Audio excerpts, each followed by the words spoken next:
Four family members vanished from their own home one winter night. Two teens, their mother, and a well-known local businessman. By dawn, the house was ablaze and the father's truck was found burning miles away. Who could pull off such a coordinated attack, and why target the Careagas? Kitsap County, Washington, sits on the cool western edge of Puget Sound, dotted with fir trees and ferry docks. John Derek Johnny Careaga, 43, was a familiar face here. Owner of Juanito's Taqueria in Bremerton, a man who flashed a quick smile while handing customers burritos and tips about local car shows. His wife, 37-year-old Christelle Lynn Careaga, balanced childcare, restaurant errands, and work at a nearby retail store. The teens, 16-year-old Jonathan Felipe Higgins, Christelle's son from an earlier relationship, and 16-year-old Hunter Evans Shop, Johnny's stepson, played video games after school and cracked jokes with friends about getting their driver's licenses. The blended household, joined by marriage in 2009, lived together in a two-story home off Tenino Drive, roughly 20 miles from the floating bridge that links the peninsula to Seattle. Friday evening, January 27, 2017, felt typical. Johnny closed the restaurant around 7 p.m. and headed home in his Ford F-150. Christelle planned a quiet movie night with the boys. Friends texting the teens heard nothing unusual. Around 11 p.m., neighbors caught glimpses of lights on inside the Careaga house and a TV glow flickering through the living room curtains. No one reported shouting, no dogs barked, nothing hinted at imminent violence. At 11:39 p.m., firefighters were dispatched to a blaze on Tenino Drive. Flames chewed through the Careaga residence, devouring walls and licking at cedar branches overhead. Crews arrived within minutes, smashing windows to vent heat, yet the inferno had a 30-minute head start. Once the fire died down, responders entered a charred upstairs bedroom and found three bodies: Christelle, Jonathan, and Hunter. Autopsies later confirmed each had died from gunshot wounds before the fire started, suggesting the killer or killers used fire to erase traces.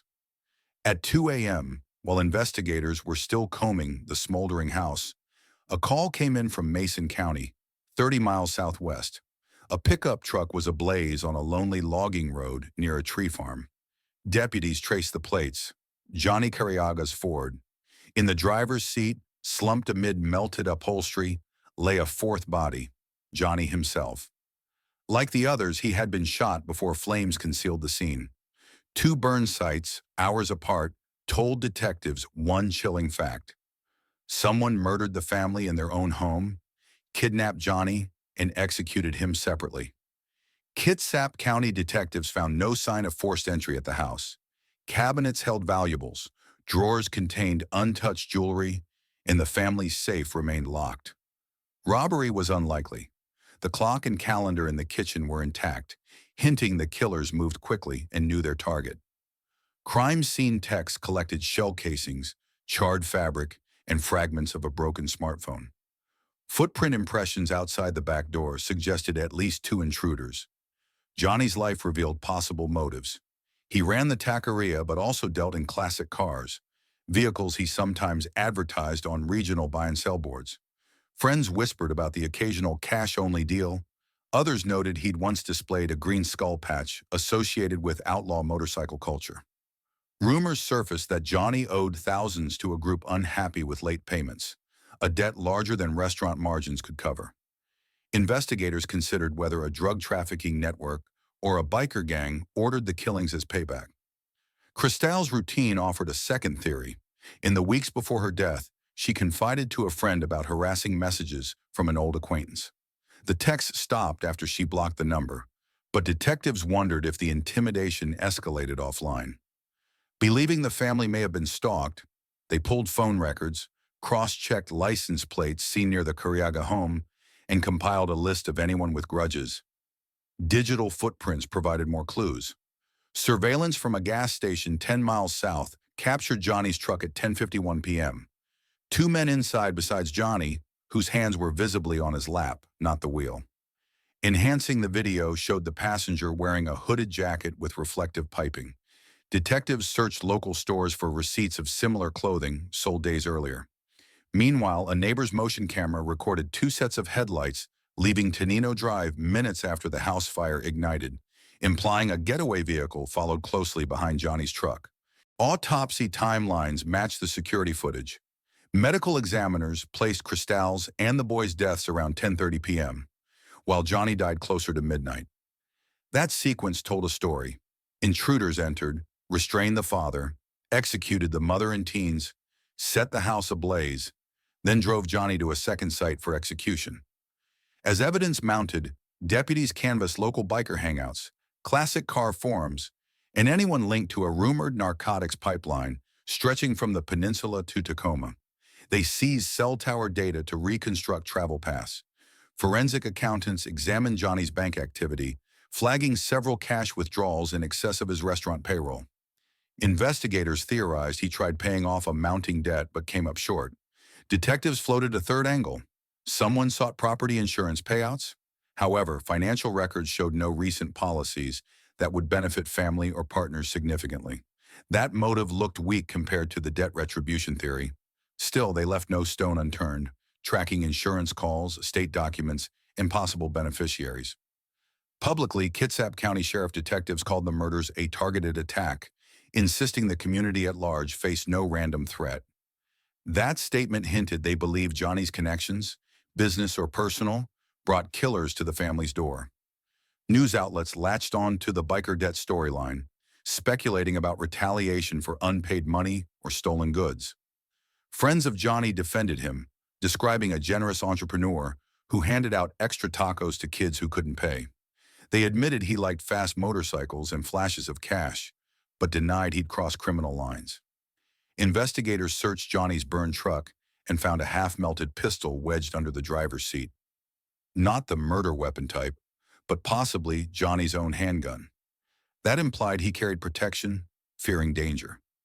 Ballistics on bullets from the victims' bodies matched a different firearm, one not recovered.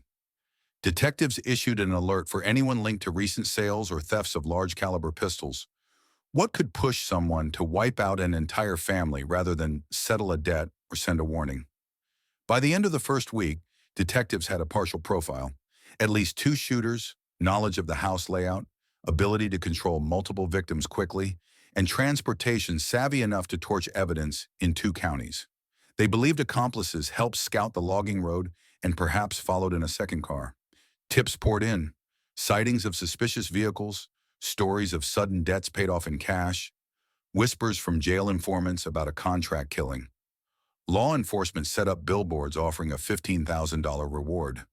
They released sketches of 2 persons of interest, drawn from the gas station video. Community members lit candles at a roadside memorial near the charred foundation, leaving flowers and pictures of the teens in football jerseys. Friends organized a fundraiser at Juanito's Taqueria, raising money for funeral costs and forensics equipment. Weeks turned into months, and the case stretched thin but did not fade. Detectives followed leads to Idaho, Oregon, and British Columbia, searching biker rallies for the reflective piping jacket. They subpoenaed messaging apps Johnny used to negotiate car sales. Still, no arrest came quickly, fueling fear that experienced criminals had slipped through the net. What do you think would make killers risk a double arson and 4 murders instead of a simple intimidation? The Careaga investigation had only begun, with motive theories shifting between debt, revenge, and personal animosity. In the next part, we'll follow the evolving evidence trail, the discovery of new eyewitnesses, and the breakthroughs that finally brought suspects into focus. Detectives called the first 48 hours after the fire a sprint through smoke. Kitsap County deputies, ATF agents, and state crime scene specialists canvassed the Careaga's charred home, while a second team sifted through ash around Johnny's burned-out Ford on the Tree Farm Road in Mason County.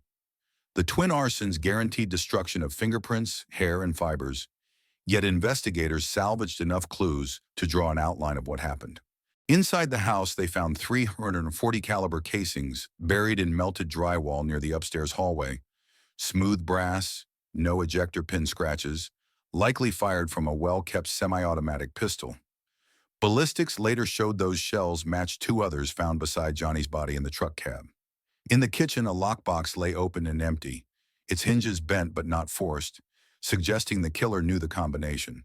A bedroom safe, however, remained sealed. When detectives eventually drilled it, they found only birth certificates, passports, and a paltry $300. Friends insisted Johnny often kept large sums of cash at home. If so, the money was gone. Cell tower logs from Tenino Drive painted a curious picture. Between 10:12 p.m. and 10:27 p.m., two unfamiliar phones pinged off the nearest tower, stayed less than 20 minutes, then vanished southbound toward Bremerton. Around 11 p.m., Johnny's own phone traveled west before shutting off near the Hood Canal Bridge, never to connect again. Those movements aligned with a neighbor's video that captured two SUVs leaving the road minutes after flames appeared through the Careaga windows. Detectives compiled Johnny's recent contacts and flagged a repeating name, Robert "Robbie" Watson III. Watson was known locally as the stepson of a Bandidos motorcycle club sergeant-at-arms and a part-time mechanic at a small Bremerton garage.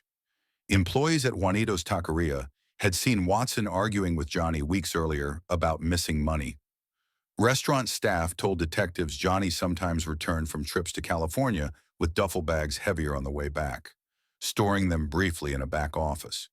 Rumor held he moved cocaine in kilos, reselling at a premium across Kitsap County. Johnny, they said, paid his vendors, often Bandidos associates, on a strict schedule. Late in 2016, that schedule faltered.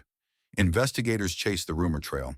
A sealed search warrant on Watson's residence turned up motorcycle club memorabilia, two pistols still warm from recent firing, and a phone with erased texts. Forensics recovered fragments, conversations mentioning Jay's debt and Friday Night Ride, time-stamped days before the murders. Yet without a witness placing Watson at the scene, detectives lacked probable cause for an arrest. They pivoted to cash flow analysis. Bank subpoenas showed Johnny withdrew $9,000 in mid-January, followed by a second withdrawal of $11,000 2 days before his death. Surveillance cameras captured him meeting Donnie DJ Kelly Jr. in a grocery store parking lot, handing over a thick envelope. Kelly, a longtime friend of the Watson family, was on parole for drug trafficking. Investigators believed Johnny was scrambling to settle the debt. As February turned into spring, the task force issued more than 60 subpoenas, tracing burner phones, social media messages, and ATM cameras. They discovered Johnny's last California trip aligned with a surge in local cocaine seizures, implying a disrupted supply pipeline. Tip line calls grew. One bar patron swore he overheard Kelly boast about money in the forest days after the murders. Detectives searched a stand of cedars off an old logging spur and found a buried PVC tube containing $34,000 in vacuum-sealed packets, bills wrapped in Juanito's Taqueria napkins. The discovery tightened the net. A forensic chemist dusted the cash and pulled a partial print matching Johnny Watson, Robert's younger brother. Detectives also recovered cedar needles inside the spare tire well of Johnny Watson's pickup. Those needles matched species and resin profile from the money burial site 3 miles from the burned truck, linking the Watsons to both scenes. Despite mounting circumstantial evidence, prosecutors insisted on a watertight case. The killers had planned well: 2 burn sites, limited phone use, and a tight window of violence no longer than 40 minutes. Investigators spent 2018 and 2019 reconstructing timelines. They mapped fuel receipts.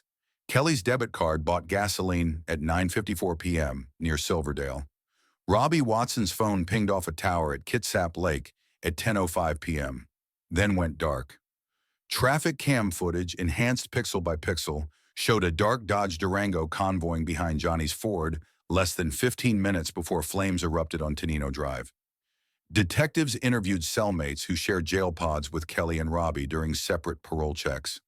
One informant claimed Robbie confessed to finishing the dad off out by the farm because Johnny begged for his family's lives at the house. Another inmate recalled Kelly bragging about gasoline and matches and complaining that the stash still hasn't surfaced. Those stories, though jailhouse hearsay, aligned with forensic evidence. Johnny was killed hours after his family, suggesting a forced ride. In 2020, undercover deputies attending biker gatherings recorded snippets of conversation hinting at payback for unpaid product. A Bandidos affiliate toasted to clearing the books on Juanito. The statement itself did not trigger charges, but it validated investigators' theory. The motive centered on drug money debt and a perceived betrayal of biker club trust. COVID-19 slowed grand jury proceedings, yet detectives pressed on. They found DNA on melted duct tape recovered from Johnny's truck window trim. The sample matched Johnny Watson. That detail, the tape had been used to bind Charlie Dog, Johnny's pet pit bull, discovered alive but muzzled in the house's basement, placed the suspect at the original crime scene. Prosecutors now felt they had direct physical evidence, phone records, and a chain of cash linking the suspects to the murders. On June 6, 2021, task force officers executed coordinated arrests. Danny Kelly Jr., Robert Robbie Watson III, and Johnny Watson were taken into custody on charges of aggravated first-degree murder, first-degree arson, and kidnapping. In statements, detectives described the murders as a business enforcement action masquerading as home invasion. They alleged Kelly and the Watson brothers arrived intending to scare Johnny, but when negotiations failed, they executed the family to send a message to anyone else considering late payments. The arrests jolted Kitsap County. Residents who once saw the biker club as rowdy but mostly harmless confronted the reality of organized crime woven into local life. Juanito's Taqueria, which reopened under a family friend, hosted a silent auction fundraiser for the Careaga Teens Memorial Scholarship, honoring Hunter and Jonathan's dream of attending automotive school. While awaiting trial, the suspects maintained their innocence. Defense lawyers argued cell tower pings were imprecise and that jailhouse informants were unreliable. Prosecutors countered with the buried money, matching fingerprints in duct tape DNA. They disclosed that ballistics tied the pistols seized from Robbie's garage to the casings in the house and truck, an unbroken link from weapons to crime scenes to suspects. As pretrial motions stretched into 2023, detectives revisited every step, ensuring the chain of custody on each exhibit remained unassailable. They re-interviewed more than 80 witnesses, including restaurant suppliers, biker associates, and family friends, to cement timelines. Preparing jurors for months of evidence, prosecutors crafted a narrative. Unpaid drug debts, escalating threats, an ultimatum delivered in person, and a ruthless plan that wiped out 4 lives to reclaim money and intimidate the community. By November 2023, the trial finally opened in Port Orchard. Media vans lined the courthouse as relatives of both the victims and defendants filed through metal detectors. Over the coming weeks, jurors would hear about kilos of cocaine, Bandidos patches, coded text messages, and the simple household routines of a family that once believed movie night was safe on a winter Friday.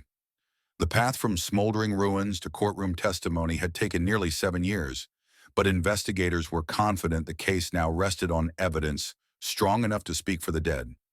The courtroom settled into a tense hush as opening statements began.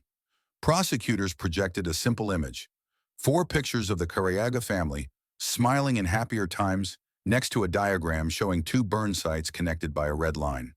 This case, the lead attorney said, is about a debt paid in bullets and gasoline. Jurors leaned forward, notebooks ready. First on the stand was the fire investigator who studied the Tenino Drive blaze. He explained how accelerant residues, traces of gasoline and a diesel mix additive, were found in distinct pour patterns on the living room floor and near the staircase, proving the killers had time to splash fuel, strike a match, and leave. Photographs of charred floorboards glowed on a screen while he described smelling raw gas even after the flames died. Cross-examination tried to suggest a faulty appliance could have sparked the fire, but the witness stressed that burn marks showed liquid poured from waist height, a human hand, not a wiring arc. Next came the medical examiner. He described the bullets that killed Christelle, Jonathan, and Hunter, 40 caliber rounds entering the skull at near point-blank range. Johnny's autopsy revealed similar bullets, but his wounds showed defensive abrasions on wrists, hinting he struggled in the truck cab before the final shot. The ME's calm voice contrasted with jurors' uneasy glances as they wrote notes. The weight of what happened grew heavier with each detail. Ballistics experts followed. They matched shell casings from the house and the truck to two pistols seized from Robbie Watson's garage. Microscopic striations, tiny grooves, were identical. The defense objected, but the judge allowed the evidence, noting the chain of custody was clear. Weapons tagged, stored, and examined without gaps. Jurors saw magnified images of casing marks side by side, like fingerprints in brass. Prosecutors then called a digital forensics analyst who walked the jury through phone movements. Using cell tower logs and Google location histories, she showed a timeline. Robbie's phone left Bremerton at 9:38 p.m., pinged near the Careaga home shortly after 10 p.m., then went dark. A burner phone, activated days earlier with a prepaid card, surfaced on the same tower at 10:15 p.m. 15 minutes later, Johnny's phone traveled west, crossing the Hood Canal Bridge before shutting off near the logging road. Mapping software highlighted the path in red, mirroring the diagram from opening statements. Jurors could see the killer's route etched across the peninsula. When prosecutors introduced the buried money, tension spiked. A detective unwrapped vacuum-sealed bundles from an evidence box, still marked with the taqueria's napkin logos. He explained how cedar needles stuck to the tape on one roll matched tree species near the burial spot and resin on Johnny Watson's truck tires. The link between cash, needles, and suspect truck was visual and immediate. Mid-trial, the most anticipated witness took the stand, a jailhouse informant named Marcos Tiny Alvarez, a former biker prospect, who shared a cell with Robbie Watson for 6 weeks in 2022. Alvarez testified that Robbie boasted about taking care of Juanito's family and burning the debt clean. The defense painted Alvarez as a liar, trading falsehoods for a sentencing break, pointing out his own theft charges. Alvarez admitted he hoped for leniency, but insisted the confession was real. Prosecutors bolstered his story with call logs. Robbie's phone made collect calls to associates just after those alleged jailhouse conversations, discussing getting stories straight. Jurors heard audio clips. Voices referenced that Friday fire and 2 sites, 1 message. More witnesses filled in context. A supplier describing Johnny's last-minute request for large sums of cash. A former taqueria employee recounting Robbie's angry outburst over missing money. A biker club insider explaining how debts could escalate into violence to maintain respect. Then came defense witnesses. A fuel technician testified that diesel additives found in the house could be common in local workshops, not proof of the suspect's presence. Another expert challenged cell tower accuracy in rural areas. Yet under cross-examination, the expert conceded that a 3-mile margin still placed Robbie's phone within sight of the Careaga property. The defense called Robbie Watson himself. He denied involvement, claiming he spent the evening at a friend's garage fixing a motorcycle. Prosecutors produced surveillance from a convenience store near the ridge. A man with Robbie's build wearing a jacket with reflective piping at 10:48 p.m. The same unique jacket style their analysts traced to a sporting goods purchase by Robbie's girlfriend a week earlier. Robbie stammered, unable to place himself elsewhere at that moment. Closing arguments crystallized the narrative.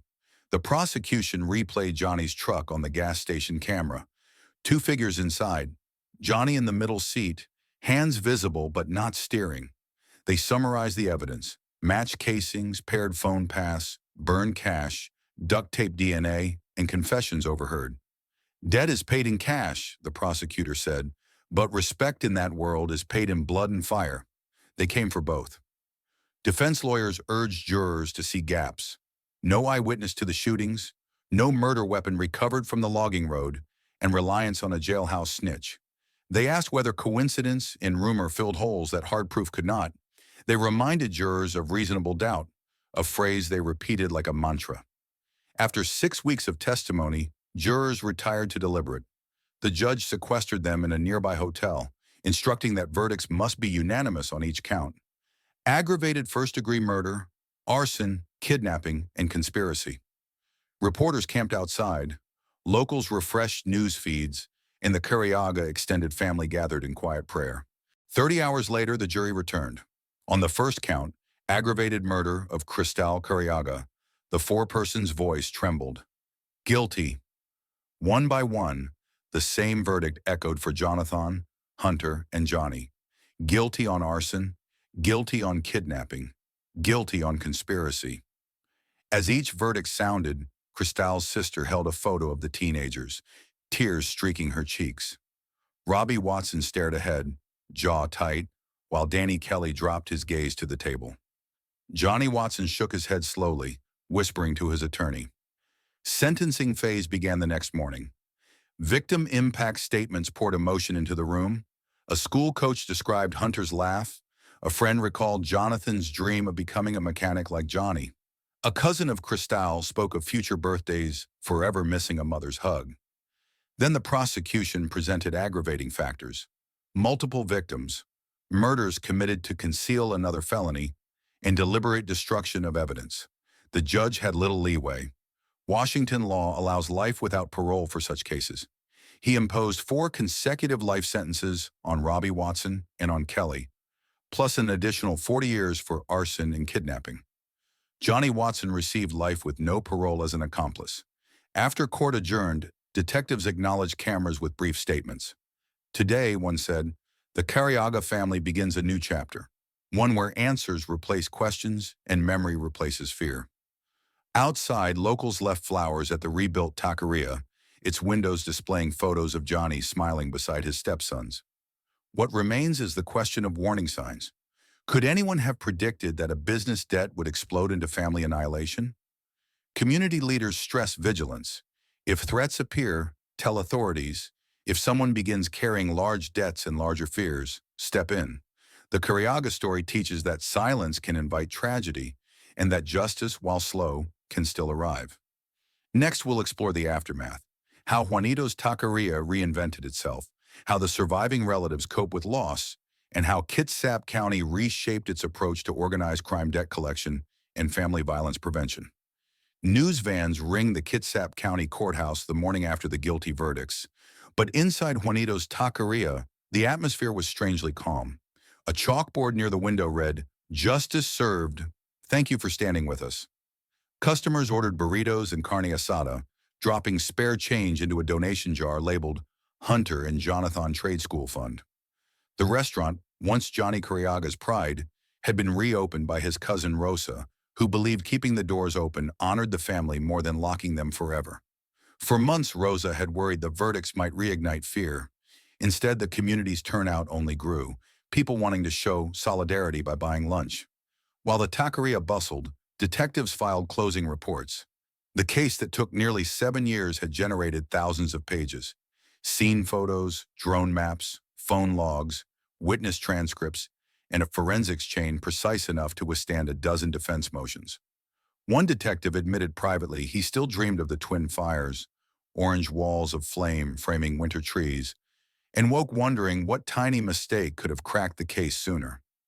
Yet the team also felt relief.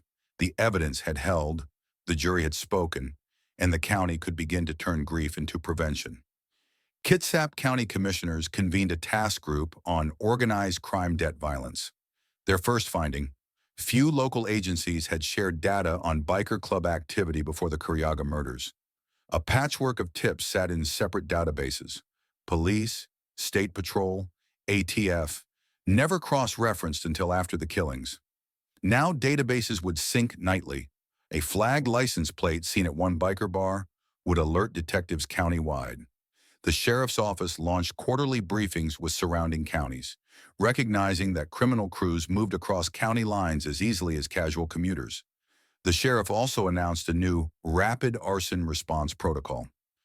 Fire crews now carry DNA swabbing kits and quickset plaster for shoe impressions, so evidence survives even if a structure collapses. Volunteer firefighters in rural stations attended workshops on preserving scenes. Cordon first, spray later. That training stemmed from the Careaga home, where early hose water washed away footwear patterns that lab techs later reconstructed by pouring plaster into half-dissolved ash. When the jury saw those impressions match Robbie Watson's boots, they grasped the importance of details saved under pressure. Meanwhile, church leaders and counselors formed a network called Quiet Bridges.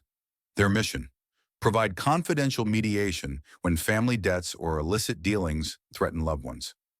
Pastors host evening circles where people can talk without police present, unless violence is imminent, hoping to diffuse feuds before guns or gasoline appear.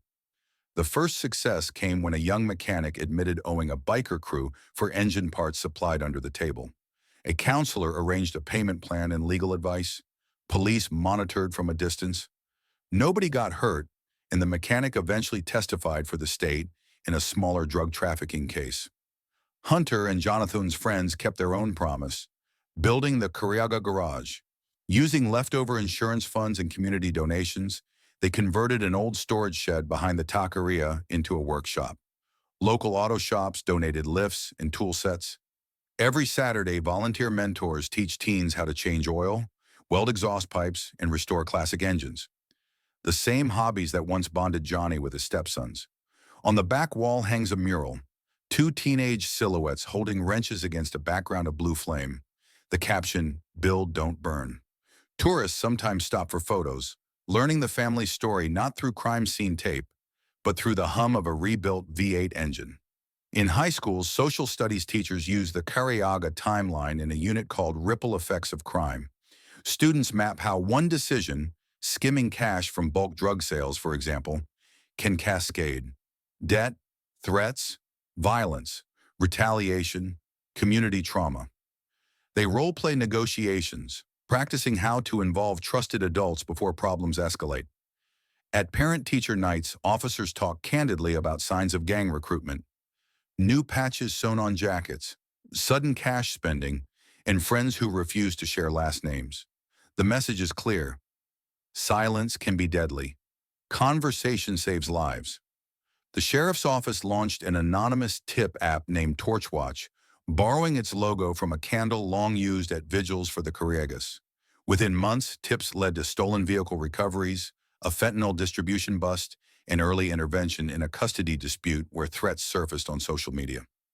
One sergeant noted, "People might hesitate calling 911, but they'll ping an app at midnight if they're worried." Torchwatch routed credible threats directly to a crisis response unit trained in both negotiation and evidence preservation. Legal ripples reached Olympia. State legislators cited the Careaga case when drafting a bill expanding penalties for arson used to destroy murder evidence. Under the new law, torching a scene adds an automatic 20 years to any homicide sentence. Behind closed doors, lawmakers debated whether longer terms deter hardened gangs.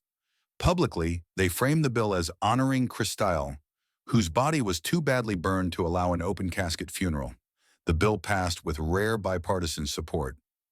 Johnny's taqueria thrived, but Rosa noticed patrons sometimes lingered at the counter, wrestling with their own grief.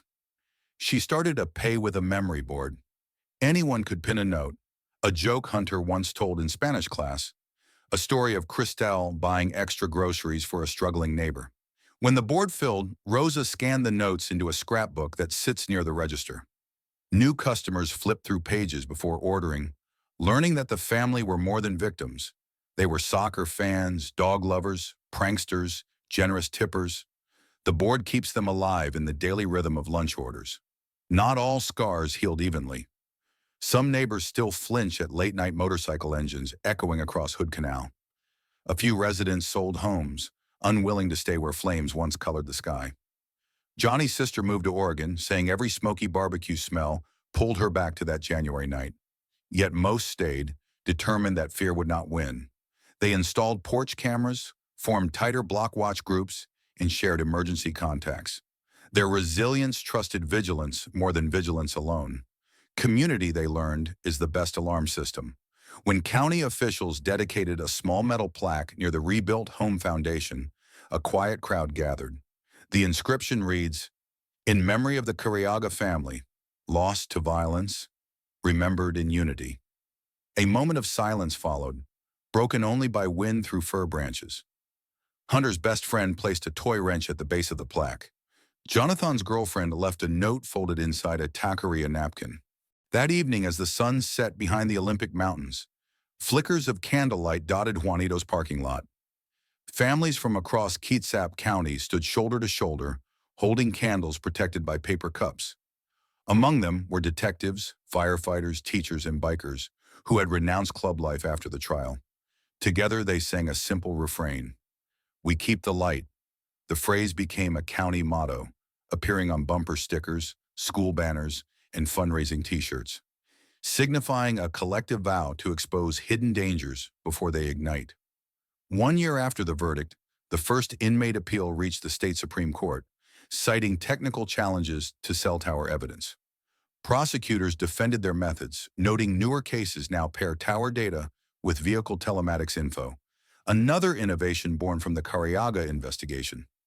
The High Court upheld each conviction, reinforcing that digital footprints, when corroborated by forensic and witness evidence, remain powerful in securing justice. As winter returned, Rosa closed the taqueria early on January 27th. Staff gathered in the Careaga garage, where they tuned up an old red Mustang Hunter once hoped to restore. They cranked the engine, let it rumble, then cut the ignition at 11:39 p.m. The time firefighters were first dispatched. For a moment, silence filled the space. Rosa wiped her hands on a rag, then spoke softly. "The car will run again in spring. Life keeps starting back up." Outside the moonlit Tonino Drive, no flames leapt skyward. Only porch lights glowed in tidy rows. Inside one house, a teenager practiced guitar. In another, a mother read bedtime stories. The ordinary night, once shattered by bullets and gasoline, now unfolded in gentle rhythms. But under the calm lay a shared promise: to talk, to listen, to watch for warning signs, and to keep the light. So no future debt, no hidden threat could steal a family's warmth again. Spring rain tapped gently on the courthouse windows as defense attorneys filed the first formal appeals. They challenged everything: the admissibility of cell tower data, the reliability of jailhouse testimony, even the chain of custody for the melted duct tape found in Johnny's truck. Prosecutors prepared for a new round of arguments, confident their evidence would hold. Yet appeals meant the Careaga relatives faced another march through legal halls, forcing them to relive the night of fire and gunshots. Detectives expected the appeals but turned their focus to possible accomplices still at large. Some witnesses hinted that a fourth biker, known only by the road name Razor, had scouted the logging road days before the murders. Technicians revisited surveillance footage from gas stations and convenience stores along that route.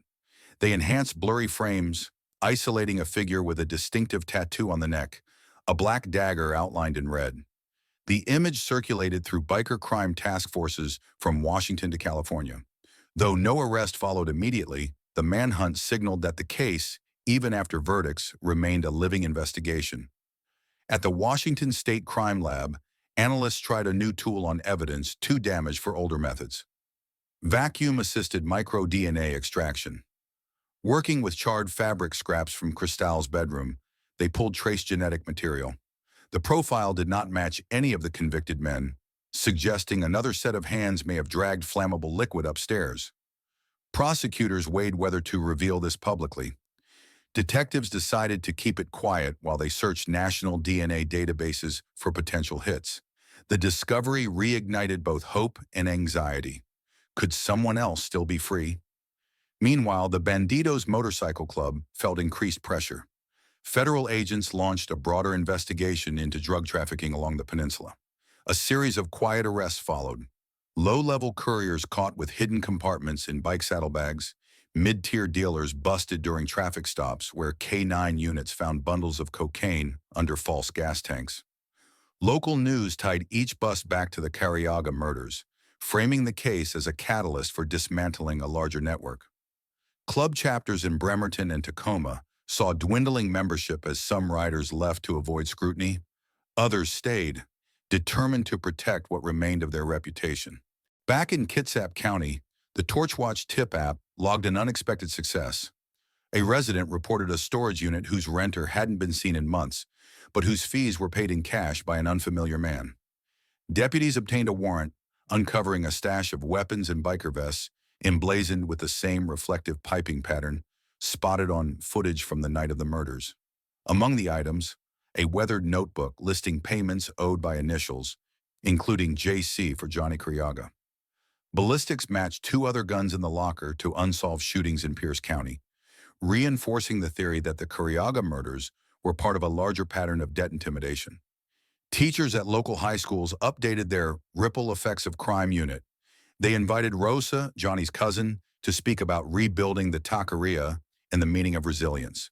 She told students how every burrito sold fund scholarships bearing Hunter and Jonathan's names, how the garage out back now hosts interns from the school's auto tech program, and how cooking classes teach teens to manage small businesses responsibly. The best revenge against violence, she said, is giving kids skills and dreams. One afternoon, a county social worker visited the Careaga garage, watching teenagers sand a classic Chevy frame. She noticed a boy hesitating, eyes fixed on rust spots near the rear wheel. He confided that loud engines reminded him of the night sirens screamed down Tenino Drive. The social worker connected him with a trauma-focused counselor, the same professional who had guided the surviving Careaga kids. The garage added a quiet room stocked with sketch pads and headphones, a space for anyone needing a moment away from buzzing tools. State legislators convened a committee to review whether harsher penalties truly deter organized crime debts from turning violent. Experts testified that stronger punishment mattered, but early intervention mattered more. One criminologist highlighted Torchwatch data. Within 2 years, anonymous tips had prevented at least 8 violent confrontations tied to unpaid drug or bike club debts, all resolved through negotiation once law enforcement intervened. The committee recommended expanding the tip line program statewide and funding mobile mediation teams that could respond when tempers rose. Insurance adjusters, private investigators, and fire forensics experts gathered at a regional arson conference, dissecting the Careaga case step by step. They praised firefighters for preserving evidence despite intense heat and water damage. A new best practice guide used photos from Tenino Drive, showing exactly how accelerant pour patterns revealed directional flow and ignition points. Departments from Alaska to Idaho downloaded the guide, preparing to face similar dual-fire scenarios. The first anniversary of the verdicts approached. Rosa organized a memorial cruise, 30 classic cars and motorcycles idling in the taqueria's lot, engines rumbling softly. Each vehicle displayed a decal, a small blue flame, and the words, "Keep the light." The convoy drove past the rebuilt home site at sunset, headlights glowing. Residents lined front yards holding candles and waving. Some wept. Others simply placed a hand over their heart as the cars rolled by. Shortly after the cruise, the Washington Supreme Court denied the defendants' first appeal, upholding the convictions. The opinion emphasized the strength of layered evidence. Digital paths, physical forensics, financial trails, and jailhouse admissions all aligned. For the Careaga relatives, the ruling brought a measure of peace, though detectives reminded them that leads on the still unidentified razor remained active. Rosa thanked supporters on the taqueria's social feed, writing, "Justice stands. We stand." Netflix announced a docuseries on Pacific Northwest crimes, dedicating an episode to the Careaga murders. Producers met with Rosa and the detectives to ensure respectful treatment. They planned to focus on the family's legacy and the community's reforms, not just the violence. Some locals worried renewed attention might reopen wounds or glamorize outlaw culture. But Rosa saw an opportunity. Tell the truth so other towns recognize danger sooner. Filming began at the Careaga garage, capturing teenagers rebuilding the red Mustang. One crew member asked Hunter's best friend why they kept working on the car after all these years. He replied, tightening a bolt, "Because rust spreads if you ignore it. You have to grind it out, seal it, then drive forward." The metaphor resonated beyond the garage, across classrooms, church halls, and sheriff briefings. As winter rains returned, the ridge on Tenino Drive remained quiet. Grass grew tall where detectives once knelt, and new saplings reached upward. County crews installed a low solar light near the memorial plaque, casting a soft glow each night. Passers-by could see the light from the road, a small beacon saying the family is remembered and the lesson endures. Inside the taqueria, Rosa posted a fresh chalkboard quote, "Problems left in the dark grow bigger. Shine a light and they shrink." Patrons nodded, dropping spare change into the scholarship jar. Somewhere, a student would buy welding gloves with that money, or a future chef would learn to spice carne asada just right, carrying forward the Careaga spirit. The unresolved leads remind everyone that justice can be thorough yet unfinished. Detectives still chase the phantom biker with the dagger tattoo, community tips still flow, and appeals may continue. But the case's core message is now woven into Kitsap County's fabric. Speak early, stand together, and never let hidden debts become open flames. In the next part, we'll follow how national crime networks reacted to the convictions, the path of the docuseries as it airs, and whether new forensic breakthroughs finally put a name to the man called Razor. Closing the last open door in a story written by fire and answered by light. The documentary episode on the Careaga murders dropped at midnight, and by dawn it trended on every true crime feed. Footage of the burned house faded into interviews with Kitsap detectives, Rosa behind the taqueria counter, and teens welding in the Careaga garage. Viewers across the country learned how a family movie night turned into 4 executions, and how a small county fought back with data-sharing apps, school programs, and tougher arson laws. Tips flooded the sheriff's inbox within hours. Snapshots of biker gatherings in Idaho, whispers about a Pacific Coast collection crew, and most striking, 3 separate sightings of a rider with a red outlined dagger tattoo on his neck. Detectives were ready. They had kept Razor on a quiet BOLO list for months. Now, with national attention, they could widen the net without tipping him off. They filtered the new tips. 2 came from California, 1 from Central Oregon. All 3 described a dark Dodge Durango towing an enclosed motorcycle trailer. That matched the uncharged accomplice theory. Same vehicle shape caught in fuzzy gas station video on the murder night. While detectives contacted highway patrol units along Interstate 5, forensic scientists ran the partial DNA profile pulled from the charred bedroom fabric through a new genealogy database. The match was distant, a third cousin to someone who once served in the Navy near Bremerton, but it gave crime lab statisticians enough to triangulate a surname, Ramirez. That name rang a bell. Razor's real first name, investigators had heard, might be Ramiro or Ray. Suddenly, the blurry puzzle gained an edge. A TF agents checked weapons trafficking files. Only one Ramirez in the Pacific Northwest had a red dagger tattoo noted in an arrest from 2011. Ramiro Razor Ramirez, a tattoo artist turned bike customizer, last seen in Medford, Oregon. Agents found an outstanding traffic warrant for him, nothing violent, but enough to justify a stop. With the documentary's tip fresh, Oregon State Police alerted local troopers. 5 nights later, a trooper on Highway 199 spotted a Durango pulling a matte black trailer. He followed at a distance until backup arrived, then lit up the bar. Inside the trailer, officers discovered 2 modified motorcycles, a duffel bag with $18,000 in rubber band rolls, and a Glock with the serial filed off. On the driver's neck, a faded dagger tattoo, red outline barely visible. Prints confirmed Ramiro Ramirez. He carried a Washington burner phone that last pinged near Tenino Drive 2 months before the murders, right when investigators believed he met Kelly to collect hidden cash. News of Razor's arrest broke just as the docuseries hit its second-week viewership spike. Reporters hurried to Port Orchard for a joint press conference. The sheriff stood beside ATF and Oregon troopers, explaining that Ramirez faced federal gun trafficking charges first, then potential murder charges once lab tests finished. Ballistics techs compared the Glock to 40 shells from the Careaga case. The lands and grooves matched in 3 out of 3 test fires, a rare straight-line hit that strengthened the conspiracy narrative. Prosecutors now had physical evidence tying Razor to the shootings. While paperwork moved, Kitsap prosecutors filed motions to amend the original conviction records, naming Ramirez as an additional shooter. Defense attorneys for Robbie Watson shouted media claims of junk genealogy and piling on, but the court allowed the new indictment. Ramirez was extradited to Washington under heavy escort, 2 cruisers before and behind a transport van, to prevent any attempt by biker allies to silence him. Inside the county jail, Ramirez asked for a single deal: remove the death penalty, and he would testify about everything that went down.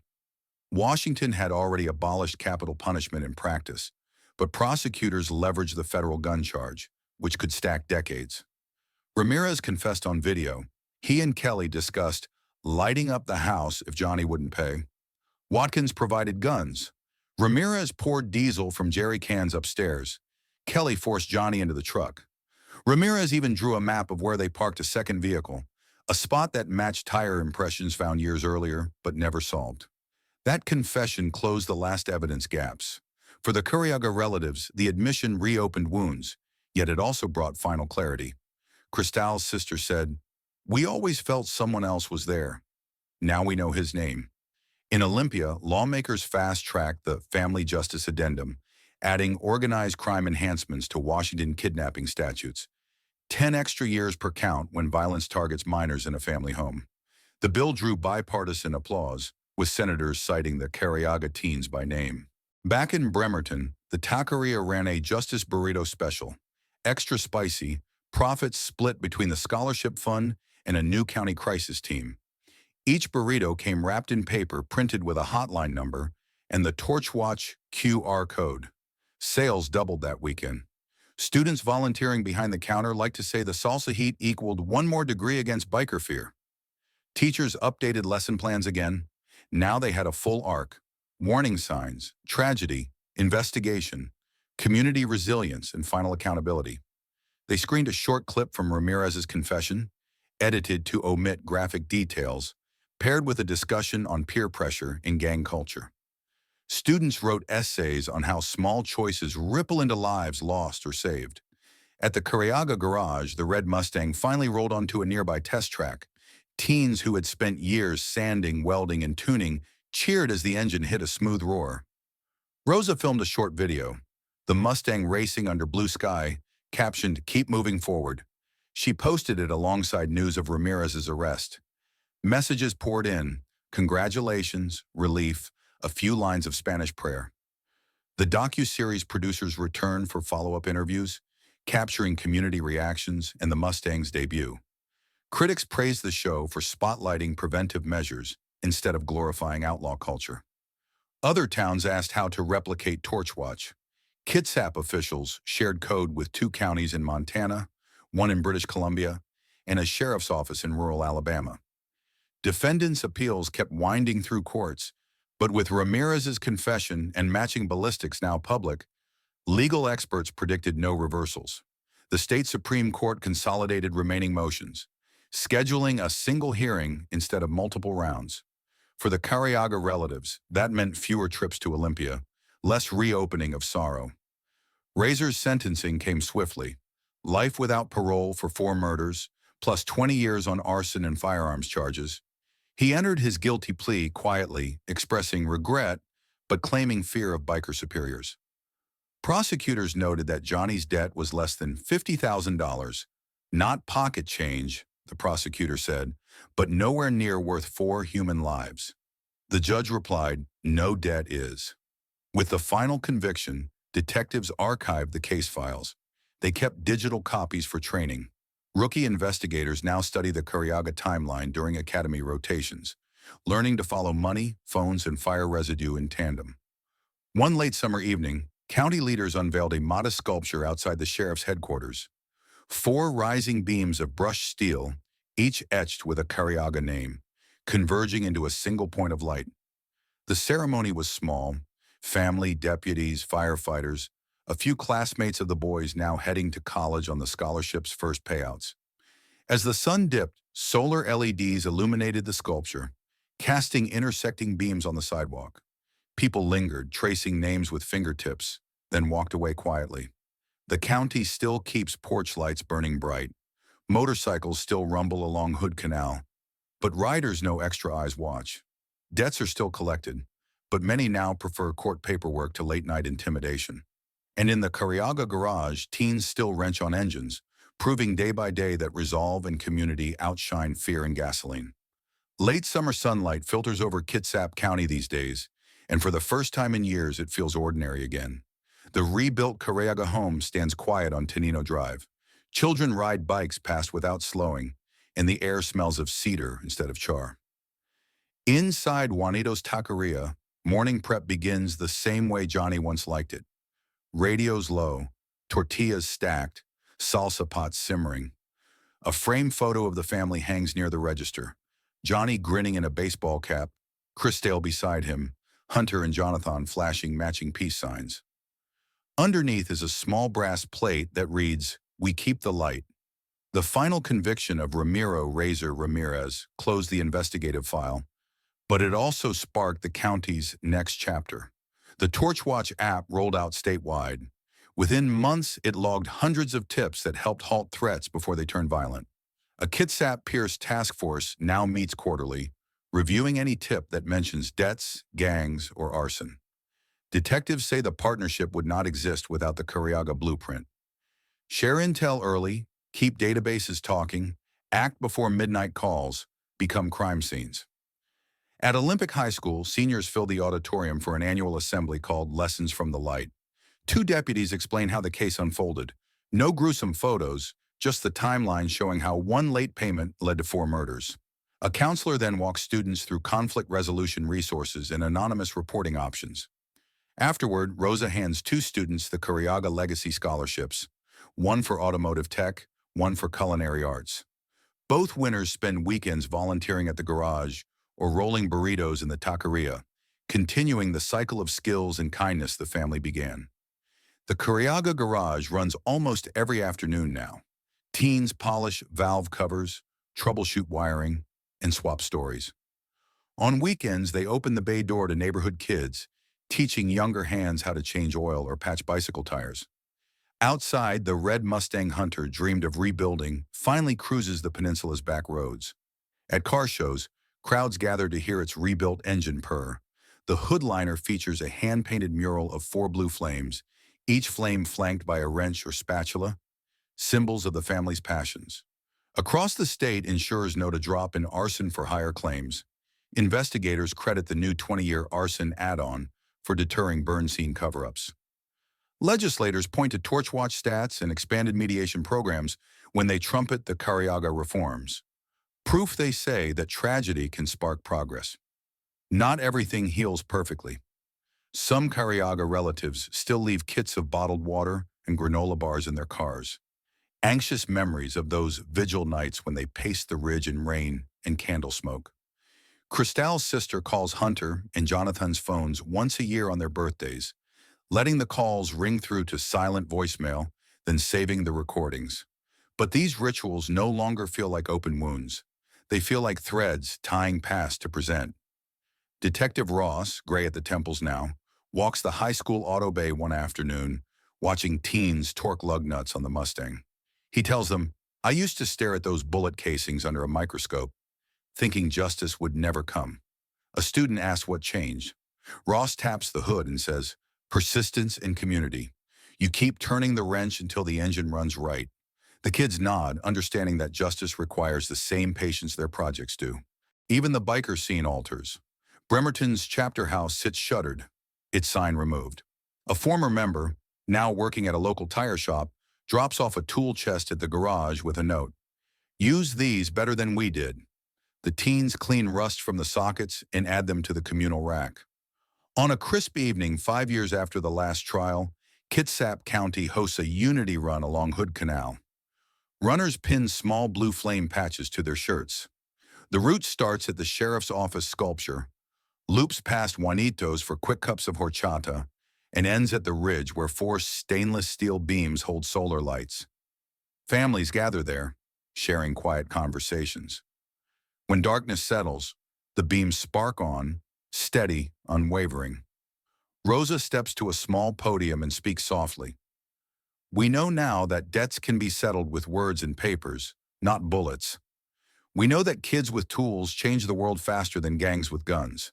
And we know the light stays on as long as we keep each other close." She thanks the crowd, then nods toward the taqueria's staff setting up folding tables of tacos and churros. The gathering shifts to laughter and music under strings of cafe lights, an echo of family dinners that once filled the Careaga house. Somewhere beyond the sound of conversation, an engine starts. The Mustang heading out for another cruise, young drivers practicing safe turns on an empty road. Its taillights fade into the night, red against the dark canopy of trees, like embers after a fire finally controlled. Justice arrived, lessons took root, and the story that began with bullets and gasoline ends with engines, scholarships, and porch lights brighter than ever. Kitsap County will always remember the night the fire rose, but it will be defined by the countless nights that followed when neighbors chose vigilance, courage, and care. Thank you for staying with this story. If you found these 7 parts meaningful, please like the video and subscribe to the channel. Your support helps us share more true crime cases and the powerful ways communities rise after tragedy.